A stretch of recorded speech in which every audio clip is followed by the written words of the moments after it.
Hello बच्चों, चलिए प्रश्न देखते हैं। लवणीकरण होता है अत्यधिक खेती के कारण, खराब अफवाह, ए तथा बी दोनों, इनमें से कोई नहीं।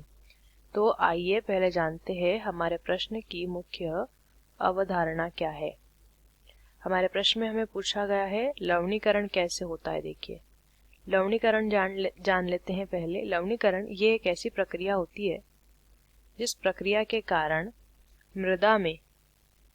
मृदा में लवण की मात्रा, लवण जिसे हम सामान्य तौर पर नमक भी कहते हैं, की मात्रा सामान्य से ज्यादा बढ़ जाती है। इस प्रक्रिया को लवणीकरण कहते हैं।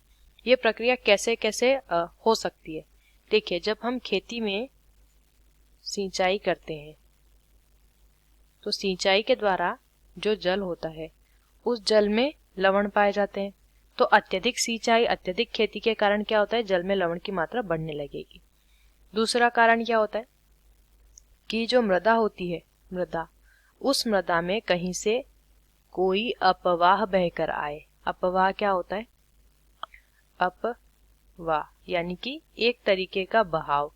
अब ये अपवाह है तो ये बहाव जो है इनमें अच्छी चीजें नहीं होगी, सामान्यतया प्रदूषक होंगे और लवण भी मौजूद होंगे।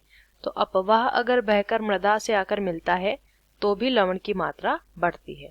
या फिर जो समुद्री जल है, समुद्री जल वो भी लवण युक्त होता है। यदि उस जल को मृदा में मिलाएंगे तो भी इस क्रिया से भी लवण की मात्रा बढ़ती है। तो पहला विकल्प देखिए, अत्यधिक खेती के कारण लवणीकरण होगा, खराब अफवाह से लवणीकरण होता है। तो ए और बी दोनों विकल्प जो है हमारा वो सही हो जाएगा। इनमें से कोई नहीं सही नहीं होगा।